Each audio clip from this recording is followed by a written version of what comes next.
तो 4 डिफरेंट सबसे पावरफुल मैं आपको प्रोसेसेस में आपको बताने वाला हूं। उन प्रोसेसेस को आप अप्लाई करके आप अपने विंडोज को रिपेयर कर सकते हो। अगर आपके विंडोज में किसी भी तरह का कोई भी प्रॉब्लम आता है, आपका कोई भी विंडोज हो गया, विंडोज 11 हो गया या विंडोज 10 हो गया, तो अपने विंडोज की स्टार्ट मेन्यू में आना है और आपको यहाँ पे टाइप करना है CMD और आपके सामने कमांड प्रॉम्प्ट आपको शो हो जाएगा। तो आपको इसी कमांड प्रॉम्प्ट को यहाँ पे रन एज एडमिनिस्ट्रेटर की हेल्प से आपको यहाँ पे इसे ओपन कर लेना है। तो अब मैं आपको यहाँ पे एक कमांड बताऊंगा, तो आपको उस कमांड को यहाँ पे टाइप करना है SFC मैंने system file checker /scan now और मेक श्योर कर लीजिएगा कि आप यहाँ पे जब भी इस कमांड को यूज कर रहे हो तो आपका इंटरनेट कनेक्शन कनेक्ट होना चाहिए, तभी जाकर आप यहाँ पे अपने सिस्टम को रिपेयर कर पाओगे या उस फाइल को, कोई भी फाइल वगैरह क्रैश हो गया होगा, क्योंकि कुछ फाइल्स क्रैश हो जाने के कारण भी कुछ प्रॉब्लम्स वगैरह क्रिएट हो जाते हैं, तो वो फाइल को यहाँ पे रिपेयर करना स्टार्ट कर देगा। मैंने इंटरनेट कनेक्शन कनेक्ट होना चाहिए, आप मेक श्योर कर लीजिएगा। अब आपको यहाँ पे एंटर प्रेस करना है और यहाँ पे कुछ सेकंड के लिए आपका यहाँ पे सिस्टम का स्कैनिंग होगा और स्कैनिंग होने के बाद यहाँ पे वेरिफिकेशन होना स्टार्ट हो जाएगा और वो जो वेरिफिकेशन है वो 100% तक वो वेरिफिकेशन होगा। वेरिफिकेशन होने के दौरान ही आपके सिस्टम जो है वो रिपेयर भी होने लगेगा। और जैसे आप यहाँ पे देखोगे यहाँ पे वेरिफिकेशन होना स्टार्ट हो चुका है और यहाँ पे अभी फिलहाल यहाँ पे मेरा 0% वेरिफिकेशन यहाँ पे कंप्लीट यहाँ पे शो हो रहा है। तो ये 0% जो वेरिफिकेशन है ये आपका 100% तक यहाँ पे जाएगा और इस वेरिफिकेशन होने में हो सकता है आपको यहाँ पे 20 मिनट का भी आपको यहाँ पे टाइम लगे या 25 मिनट का भी आपको यहाँ पे टाइम लग सकता है। तो आप यहाँ पे जरा पेशेंस रख लीजिएगा और यहाँ पे आपने कंप्लीटली अपने सिस्टम को वेरीफाई कर लेना है, रिपेयर कर लेना है। और इसके बाद करना क्या है, जैसे यहाँ पे 100% वेरिफिकेशन हो जाने के बाद फिर आपको यहाँ पे एक सक्सेसफुल का आपको यहाँ पे मैसेज हो जाएगा। सक्सेसफुल का मैसेज हो जाने के बाद फिर आपको इस कमांड प्रॉम्प्ट को यहाँ पे कट कर लेना है। जैसे मैं यहाँ पे अभी इसे कट कर लेता हूँ, अभी फिलहाल तो 1% ही हुआ है लेकिन तब भी मैं यहाँ पे कट कर लेता हूँ क्योंकि मुझे आगे और भी आपको प्रोसेसेस बताना है, इसलिए मैं यहाँ पे इसे कट कर लेता हूँ। लेकिन आप यहाँ पे सक्सेसफुल का मैसेज शो होने के बाद ही आप यहाँ पे इसे कट कीजिएगा। अब मैं आपको यहाँ पे सेकेंड प्रोसेस बताने वाला हूँ कि सेकेंड प्रोसेस में आपको करना क्या है कि आपको अपने विंडोज की स्टार्ट मेन्यू पे ही जाना है और आपको यहाँ पे टाइप करके आपको यहाँ पे सर्च करना है सेटिंग और आपको यहाँ पे सेटिंग्स का आपको यहाँ पे ऑप्शन शो होगा। तो आपको यहाँ पे इस सेटिंग्स को आपको यहाँ पे इसे ओपन कर लेना है कि अब आपको यहाँ पे इस सर्च बार में आपको यहाँ पे टाइप करना है ट्रबल शूट। जैसे आप यहाँ पे देखोगे यहाँ पे आपको ट्रबल शूट का ऑप्शन आपको यहाँ पे शो हो रहा होगा, ट्रबल शूट सेटिंग का या ट्रबल शूट अदर प्रॉब्लम्स का। तो आपको करना क्या है कि ट्रबल शूट अदर प्रॉब्लम्स पे ही आपको यहाँ पे क्लिक करना है और आप यहाँ पे देखोगे आपको यहाँ पे बहुत सारे आपको यहाँ पे ऑप्शंस आपको यहाँ पे शो हो जाएंगे, इंटरनेट कनेक्शन से रिलेटेड या ऑडियो से रिलेटेड या प्रिंटर से रिलेटेड या विंडोज अपडेट से रिलेटेड। जैसे मान के चलिए आपका किसी भी तरह का कोई भी प्रॉब्लम आ रहा है, विंडोज अपडेट से रिलेटेड प्रॉब्लम आ रहा है या इंटरनेट कनेक्शन से रिलेटेड प्रॉब्लम आ रहा है, तो आप यहाँ पे इस ऑप्शन पे क्लिक करके आप उसे ट्रबल शूट कर सकते हो। मैंने उस प्रॉब्लम को आप रिजॉल्व कर सकते हो, जो भी आपका पार्टिकुलर जो भी प्रॉब्लम आ रहा है, जैसे विंडोज अपडेट से रिलेटेड प्रॉब्लम आ रहा है। तो आप यहाँ पे देखोगे यहाँ पे लिखा क्या है, resolve problems that prevent you from updating Windows.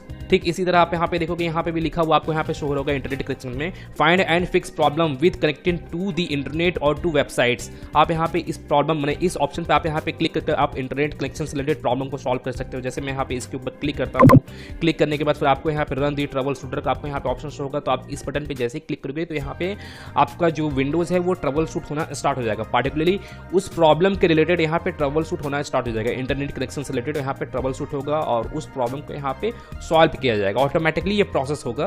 ठीक इसी तरह आपको यहाँ पे बहुत सारे ऑप्शन देखने को मिलते हैं, ब्लूटूथ से रिलेटेड या कीबोर्ड से रिलेटेड, नेटवर्क एडाप्टर से रिलेटेड, पावर से रिलेटेड इशू आ रहा है या रिकॉर्डिंग से रिलेटेड इशू आ रहा है या स्पीच से रिलेटेड इशू आ रहा है या माइक्रोसॉफ्ट स्टोर ऐप से रिलेटेड मैंने प्रॉब्लम आ रहा है, आपका माइक्रोसॉफ्ट स्टोर मैंने ऐप कोई भी आपका इंस्टॉल नहीं हो रहा है या डाउनलोडिंग नहीं हो रहा है। तो इस तरह से आप यहाँ पे पार्टिकुलरली उस प्रॉब्लम के रिलेटेड उस सेक्शन में जाकर आप उसे ट्रबल शूट कर सकते हो, उस प्रॉब्लम को सॉल्व कर सकते हो। तो अभी फिलहाल तो मैं इसे ट्रबल शूट करने के लिए नहीं बता रहा हूँ, मैंने आगे इसका प्रोसेस नहीं बता रहा हूँ, लेकिन इसका सिंपल सा प्रोसेस है। आपको यहाँ पे रन दी ट्रबल शूट पे आपको यहाँ पे क्लिक करना है और आपका ऑटोमेटिकली यहाँ पे वो प्रॉब्लम सॉल्व हो जाएगा, पार्टिकुलरली किसी भी मैंने प्रॉब्लम से रिलेटेड। अब मैं आपको यहाँ पे थर्ड स्टेप बताता हूँ, मैंने थर्ड प्रोसेस बताता हूँ कि थर्ड प्रोसेस में आपको करना क्या है। थर्ड प्रोसेस में आपको अपने विंडोज़ की स्टार्ट मेन्यू पे ही जाना है और आपको करना क्या है कि आपको यहाँ पे टाइप करके सर्च करना है कंट्रोल पैनल। जैसे आप यहाँ पे देखोगे यहाँ पे कंट्रोल पैनल का ऑप्शन शो होगा, तो आपको यहाँ पे अपने कंट्रोल पैनल को यहाँ पे इसे ओपन कर लेना है। आपको यहाँ पे रिकवरी का ऑप्शन शो होगा, तो आपको इसी ऑप्शन पे आपको यहाँ पे क्लिक कर लेना है। अब आप यहाँ पे देखोगे यहाँ पे सेकंड नंबर ऑप्शन आपको यहाँ पे ओपन सिस्टम रिस्टोर का ऑप्शन शो होगा, तो आपको इस ऑप्शन पे क्लिक करना है, नेक्स्ट करना है। और जैसे फिर से मैं आपको बता दे रहा हूँ, नेक्स्ट करने से पहले अगर बाय द वे आपको मालूम नहीं है कि रिस्टोर करने से क्या होता है, क्योंकि ज़्यादातर लोगों को मालूम नहीं होता है रिस्टोर मैंने करने से क्या होता है, उन लोग को मैं यहाँ पे क्लियर कर देना चाहता हूँ कि रिस्टोर करने से क्या होगा। जैसे आप यहाँ पे अपने सिस्टम को रिस्टोर करते हो, तो रिस्टोर करने से क्या होगा कि आपका जो सिस्टम है वो 2-3 दिन पीछे चला जाएगा, मेरे पास्ट में चला जाएगा। जैसे आप यहाँ पे जो भी डेट और टाइम आप यहाँ पे सिलेक्ट करोगे आप रिस्टोर करने के दौरान, तो आपका जो सिस्टम है वो उतना ही दिन पीछे चला जाएगा। और पीछे जाने का मतलब ये है कि आपका सिस्टम मैंने पहले जैसा भी था, यस्टरडे को जैसा भी था या यस्टरडे से पहले अगर आपका सिस्टम जैसा भी था वो सिस्टम आपका एज इट इज़ वैसा ही हो जाएगा। अगर वो प्रॉब्लम अगर आपका नहीं था यस्टरडे को या यस्टरडे से पहले अगर वो प्रॉब्लम नहीं था तो वो प्रॉब्लम भी आपका सॉल्व हो जाएगा। तो रीस्टोर करने से यही होता है। तो अब मैं आपको यहाँ पे इसे नेक्स्ट करके दिखाता हूँ। जैसे यहाँ पे नेक्स्ट करता हूँ तो आप यहाँ पे देखोगे यहाँ पे ये मेरा एक सिंगल डेट यहाँ पे शो हो रहा है। तो मैं यहाँ पे इसी डेट को यहाँ पे सेलेक्ट कर लेता हूँ। यहाँ पे मेरा सिंगल डेट ही शो हो रहा है इसलिए। अगर बाय द वे आपको यहाँ पे 2, 3, 4, 5 और भी आपको यहाँ पे डेट्स शो होते हैं तो आपको करना क्या है कि आज के डेट के नियरली आपको वहाँ पे जो भी डेट शो होता है तो आपको उसी डेट को आपको वहाँ पे सिलेक्ट कर लेना है। जैसे मैं यहाँ पे इसी डेट को सिलेक्ट कर लेता हूँ। यहाँ पे ये सिंगल ही डेट यहाँ पे शो हो रहा है इसलिए। अब मैं यहाँ पे इसे नेक्स्ट करता हूँ। नेक्स्ट करने के बाद फिर आपको यहाँ पे लोकल डिस्क सी का आपको यहाँ पे ऑप्शन शो होगा। तो जैसे मैं आपको बता दूँ कि अगर आप यहाँ पे रीस्टोर कर रहे हो तो रीस्टोर करने से पहले अगर आपके सी ड्राइव में किसी भी तरह का कोई भी इंपॉर्टेंट फाइल है या कोई भी इंपॉर्टेंट डेटा वगैरह आप सेव किए हो तो मैं आपको बोलूँगा कि आप उस डेटा को कोई अनदर ड्राइव में शिफ्ट कर लीजिए। क्योंकि हो सकता है कि सिस्टम रीस्टोर करने के दौरान आपका जो सी ड्राइव है, सी ड्राइव में जो भी डेटा है वो आपका रिमूव हो जाए या आपके डेस्कटॉप वाले सेक्शन में या आपके डाउनलोड वाले फाइल्स में, आपके डॉक्यूमेंट फाइल्स में अगर कोई भी डेटा है तो आप डी ड्राइव या ई ड्राइव में शिफ्ट कर लीजिए।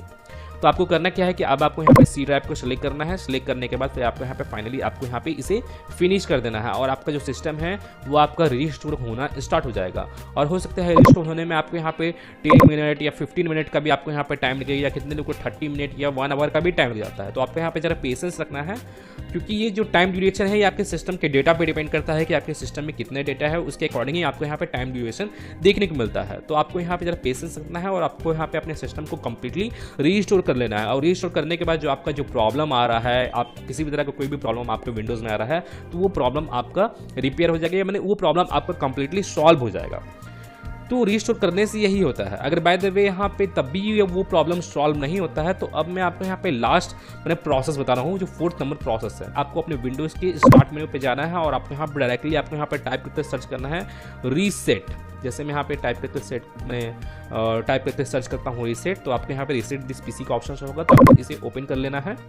ओपन करने के बाद फिर आपको यहाँ पे गेट स्टार्टेड का ऑप्शन आपको यहाँ पे शो होगा रीसेट दिस पीसी का। तो आपको इस गेट स्टार्टेड वाले बटन पे क्लिक करना है और आपके सामने कुछ इस तरह के इंटरफेस शो हो जाएगा। तो आपको करना क्या है कि आपको यहाँ पे 2 डिफरेंट आपको यहाँ पे ऑप्शन शो हो रहे होंगे, कीप माई फाइल्स और रिमूव एवरीथिंग।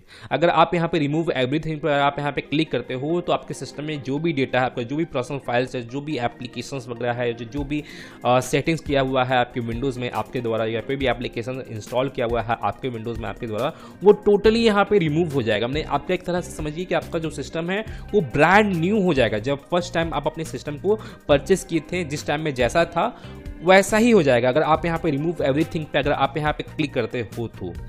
अगर आप यहाँ पे कीप माई फाइल्स पर अगर आप यहाँ पे क्लिक करते हो, जो फर्स्ट ऑप्शन है, तो यहाँ पे आपका ओनली ऐप्स और सेटिंग ही आपके यहाँ पे रिमूव होगा और आपका जो भी पर्सनल फाइल्स है, जो भी इंपॉर्टेंट डेटा वगैरह है, आप जहाँ पे भी जैसे भी रखे हैं अपने फाइल्स को, वो एज इट इज़ वैसा का वैसा ही रहेगा। आपका कोई भी फाइल्स आपका यहाँ पे रिमूव नहीं होने वाला है। तो आप अपने अकॉर्डिंग आप यहाँ पे दोनों में से कोई भी ऑप्शन आप यहाँ पे सिलेक्ट कर सकते हो। तो जैसे मैं यहाँ पे अपने अकॉर्डिंग कीप माई फाइल्स को यहाँ पे सिलेक्ट करता हूँ। सिलेक्ट करने के बाद फिर आपको यहाँ पे कुछ सेकंड जरा वेट करना है और आपको यहाँ पे 2 डिफरेंट ऑप्शन होंगे। तो आपको यहाँ पे डायरेक्टली आपको यहाँ पे सेकंड नंबर ऑप्शन पे आपको यहाँ पे क्लिक करना है, लोकल रीइंस्टॉल पे। जैसे मैं यहाँ पे डायरेक्टली क्लिक करता हूँ और यहाँ पे मैं इसे नेक्स्ट कर देता हूँ। तो यहाँ पे जैसे मेरा लैपटॉप है तो मेरे लैपटॉप में यहाँ पे चार्जर कनेक्ट करने की क्लिक कह रहा है, तो यहाँ पे मैं अपने चार्जर को कनेक्ट कर लेता हूँ, अपने लैपटॉप से प्लग इन कर लेता हूँ, क्योंकि हो सकता है कि रीसेट होने में आपको यहाँ पे 2 आवर 3 आवर का भी टाइम लग जाता है। तो आपका यहाँ पे पावर इशू नहीं होना चाहिए जब भी आप यहाँ पे अपने सिस्टम को रीसेट कर रहे हो, तो मैंने पावर का इशू किसी तरह का नहीं होना चाहिए, इसलिए यहाँ पे प्लग इन करने के लिए कह रहा है। तो जैसे मैं यहाँ पे प्लग इन कर लेता हूँ और आपके सामने डायरेक्टली कुछ इस तरह का इंटरफेस शो होगा और यहाँ पे रीसेट बटन आपको यहाँ पे डायरेक्टली शो हो जाएगा।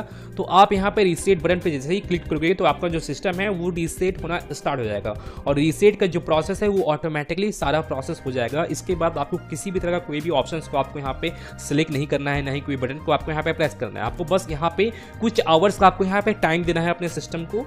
हो सकता है कि आपको सिस्टम को रीसेट करने में आपको 1 आवर का भी टाइम लगेगा या 2 आवर का भी टाइम लगेगा। कितने लोग को क्या होता है 5 आवर 6 आवर तक का भी टाइम लग जाता है। ये जो टाइम ड्यूरेशन होता है ये आपके सिस्टम के डेटा पे ही डिपेंड करता है कि आपके सिस्टम में कितना डेटा है, उसके अकॉर्डिंग ही आपको यहाँ पे टाइम ड्यूरेशन देखने को मिलता है। तो आपको यहाँ पे जरा पेशेंस रखना है और आपको कंप्लीटली अपने सिस्टम को रीसेट कर लेना है, और रीसेट करने के बाद आपके सिस्टम में या आपके विंडोज़ में किसी भी तरह का कोई भी प्रॉब्लम है वो प्रॉब्लम आपका रिजॉल्व हो जाने वाला है।